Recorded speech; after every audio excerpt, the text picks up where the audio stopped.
৪ মাস ১৮ দিন পর আবারও খোলা হয়েছে কিশোরগঞ্জের ঐতিহাসিক পাগলা মসজিদের দানবাক্স। মুসলিম অমুসলিম নির্বিশেষে অসংখ্য মানুষের বিশ্বাস, এখানে দান করলে পূর্ণ হয় মনোবাসনা। সেই বিশ্বাসে ভর করেই এবার দানবাক্স ভরে উঠেছে বিপুল পরিমাণে টাকা, বৈদেশিক মুদ্রা আর সোনারূপার অলঙ্কারে।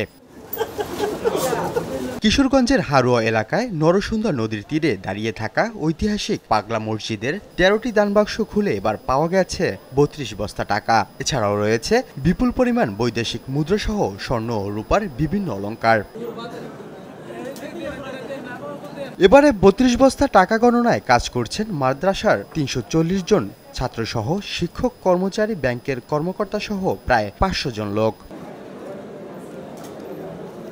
এখানে দান করতে আসা লোকজনরা জানান, পাগলা মসজিদে দান করলেই পূরণ হয় তাদের ইচ্ছে। সেই বিশ্বাস থেকেই এখানে দান করতে আসা। সেই সাথে কেউ কেউ আবার এখানে আসেন মসজিদটি এক পলক দেখতেও।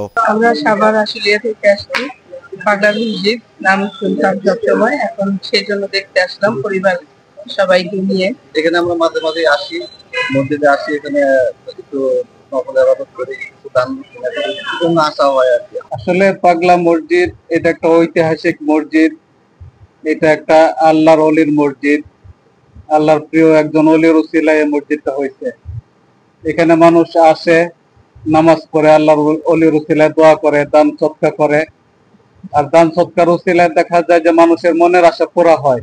জেলা প্রশাসক জানান, দৃষ্টিনন্দন ও আন্তর্জাতিক মানের ইসলামিক কমপ্লেক্স নির্মাণে ইতিমধ্যেই নেওয়া হয়েছে নানান পরিকল্পনা, যার নামকরণ হবে পাগলা মসজিদ ইসলামিক কমপ্লেক্স। এটি নির্মাণে প্রাথমিক ব্যয় ধরা হয়েছে ১১৫ কোটি টাকা।